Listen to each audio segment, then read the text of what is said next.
భారత స్వాతంత్ర సమరయోధుల త్యాగాలకు ప్రతిరూపంగా నిలుస్తుందని కలెక్టర్ స్వప్న దినకర్ ఎమ్మెల్యే గుణశంకర్ అన్నారు. భారత జాతి ప్రతిష్టకు దిక్సూచిగా నిలిచే 34 జెండా 105 అడుగుల ఎత్తులో సుగర్వంగా ఎగురుతుండడం సిక్కోల్లో ప్రతి ఒక్కరికి గర్వకారణమన్నారు.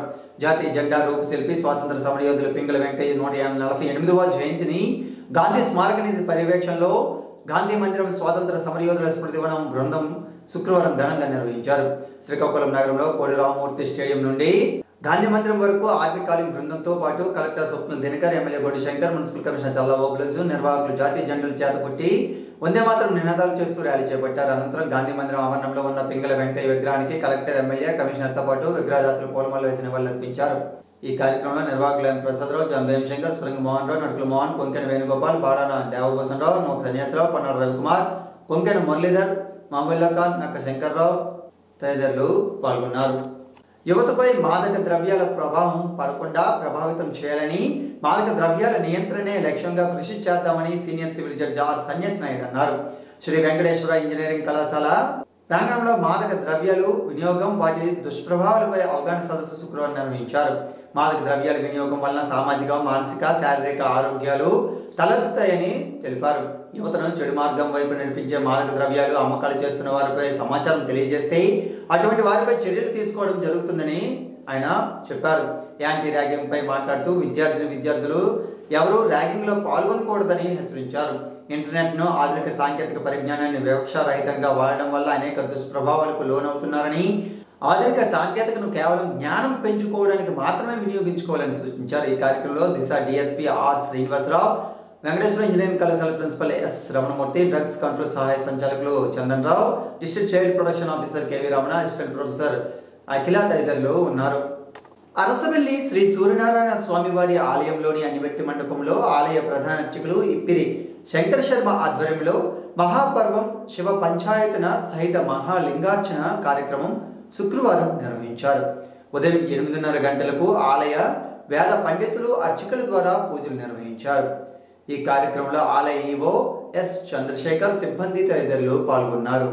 శ్రీకాకుళం నగరంలోని ప్రతి పాఠశాల విద్యార్థులకు వ్యక్తిత్వ వికాసంపై అవగాహన కల్పించి సరైన మార్గాలను నడిపించడమే ముఖ్య ఉద్దేశమని జేసీఐ శ్రీకాకుళం మెయిన్ అధ్యక్షులు కోన అనిల్ కుమార్, ఉపాధ్యక్షులు ఉర్లం శివతేజ తెలిపారు.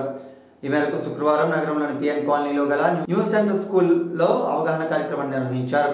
పాఠశాల డైరెక్టర్ పోల్ మహంతి శ్రీకాంత్ మాట్లాడుతూ విద్యార్థి దశ చాలా కీలకమని, ప్రతి విద్యార్థికి సమాజంపై చిన్ననాటి నుండి అవగాహన ఉండాలన్నారు. అందులోనూ ట్రైనింగ్ ఓరియంటెడ్ సంస్థ అయిన జూనియర్ ఛాంబర్ ఆఫ్ ఇంటర్నేషనల్ ఆధ్వర్యంలో అవగాహన జరగడం ఆనందదాయకమని పేర్కొన్నారు. జేసీఐ గ్రీన్ సిటీ పూర్వపు అధ్యక్షురాలు మణి శర్మ విద్యార్థులను, పాఠశాలను ఉద్దేశించి మాట్లాడారు. ఈ కార్యక్రమంలో trainer Doosi Santosh, treasurer B Madhu, సభ్యులు కిల్లి శేఖర్, మనీష్, పాఠశాల విద్యార్థులు తదితరులు పాల్గొన్నారు.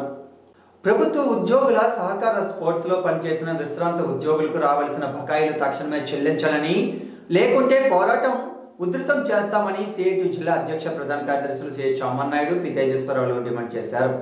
ప్రభుత్వ ఉద్యోగుల సహకార స్పోర్ట్స్ లో పనిచేసిన విశ్రాంత ఉద్యోగులకు gratuity, security deposit, group insurance, provident fund బకాయిలు వెంటనే చెల్లించాలని కోరుతూ శ్రీకాకుళం బొందిలిపురంలో ఉన్న సహకార కార్యాలయం వద్ద శుక్రవారం సిఐటియు ఆధ్వర్యంలో రిటైర్మెంట్ ఉద్యోగులు ధర్నా చేపట్టారు. ఈ సందర్భంగా సిఐటియు నాయకులు మాట్లాడుతూ గవర్నమెంట్ ఎంప్లాయీస్ కోఆపరేటివ్ స్టోర్స్ లో దశాబ్దాల తరబడి పనిచేసిన రిటైర్మెంట్ అయిన ఉద్యోగుల అతి తక్కువ పెన్షన్తో తీవ్ర ఆర్థిక ఇబ్బందులు పడుతున్నారని ఆవేదన వ్యక్తం చేశారు. సొసైటీ కోట్లాది రూపాయల ఆస్తులు కలిగి ఉన్నదని, 1 కోటి రూపాయలకు పైగా పన్నులు చెల్లిస్తున్నా సెక్యూరిటీ డిపాజిట్, గ్రాట్యుటీ బకాయిలు చెల్లించడం లేదన్నారు. అనంతరం సహకార sports manager G Lakshman Kumar కు వారు వినతి పత్రాన్ని అందజేశారు. ఈ కార్యక్రమంలో సిఐటియు జిల్లా ఉపాధ్యక్షులు ఎం ఆదినారాయణ మూర్తి, కె సూరయ్య, నగర convener R Prakash, employees association జిల్లా అధ్యక్షులు డి పార్వతేశం, సూర్యనారాయణ, గోపాలరావు తదితరులు ఉన్నారు. మాతృ శిశు మరణాలను నివారించాలని జిల్లా జాయింట్ కలెక్టర్ ఫర్మాన్ అహ్మద్ ఖాన్ వైద్యాధికారులను ఆదేశించారు. మాతృ శిశు మరణాలపై శుక్రవారం కలెక్టర్ కార్యాలయంలో సమావేశ మందిరంలో ఆయన సమీక్ష నిర్వహించారు. ఈ సందర్భంగా ఆయన మాట్లాడుతూ ప్రతి కేసును డాక్టరే పర్యవేక్షించాలని ఆదేశించారు.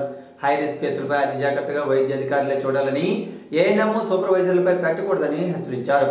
వైద్యాధికారులే ఫాలోఅప్ చేయాలని జేసీ ఆదేశించారు. విజయవంతంగా ప్రసవం అయ్యే వరకు వైద్యులచే చూడాలని పేర్కొన్నారు. డాక్టర్లు 24 గంటలు సర్వీస్ అందించాలన్నారు. జిల్లాలో మాతృ మరణాలు 7, శిశు మరణాలు 11 నమోదైనట్లు జిల్లా వైద్య ఆరోగ్య శాఖ అధికారి డాక్టర్ బొడ్డపల్లి మీనాక్షి తెలిపారు. జిల్లాలో 7 మాతృ మరణాలు ఉండగా అందులో మందస, సోంపేట మండలంలో బట్టిగల్లూరు, నరసనపేట మండలంలో మాకివలస, ఇచ్చల మండలం రణస్థలం మండలం రావాడ, జలుమూరు మండలం అచ్యుతపురం, ఎల్లన్పేటలో ఒక్కొక్కటి మాతృ మరణాలు జరిగినట్లు వివరించారు. ఈ సమావేశంలో మహిళా శిశు సంక్షేమ శాఖ పీడి బి శాంతిశ్రీ, జీసీహెచ్ నుండి gynaecologist K Parvathi, incharge DIO P Venkatrao, ఆయా మండల వైద్య అధికారులు, సిబ్బంది తదితరులు పాల్గొన్నారు. పాలకొండ ప్రభుత్వ డిగ్రీ కళాశాలలో రసాయన శాస్త్రజ్ఞులు ఆచార్య ప్రఫుల్ల చంద్రరాయ్ జయంతి శుక్రవారం నిర్వహించారు.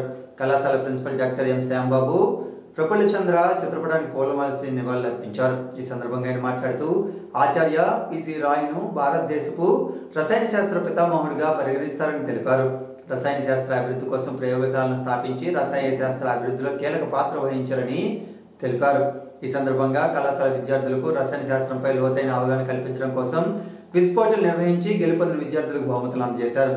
ఈ కార్యక్రమంలో కళాశాల vice principal B Jayamani, IQAC coordinator B Raju, అర్థశాస్త్ర విభాగాధిపతి ఎం శాంతి, కార్యక్రమ నిర్వాహకులు రసాయన శాస్త్ర విభాగాధిపతి ఆమంచి శ్రీనివాసరావు తదితరులు పాల్గొన్నారు. ఈనాటి వార్తలు ఇంతటితో సమాప్తం. తిరిగి మరలా ప్రసారం అయ్యే ఏఆర్ న్యూస్లో మళ్ళీ కలుద్దాం. అంతవరకు సెలవు. నమస్కారం.